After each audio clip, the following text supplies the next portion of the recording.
দারুণ চা বাগান।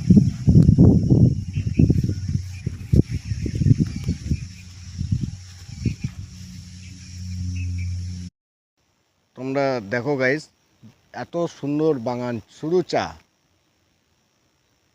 এতদিন চা বানিয়ে খাইছি, এবার চা বাগান দেখতে এসেছি। দেখো তোমরা।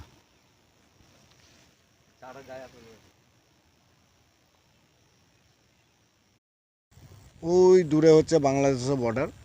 বর্ডারের কাছে আমরা ফটোশ্যুট করতে পারলাম না। দেখেছো ওই যে বর্ডার, এই যে নদী,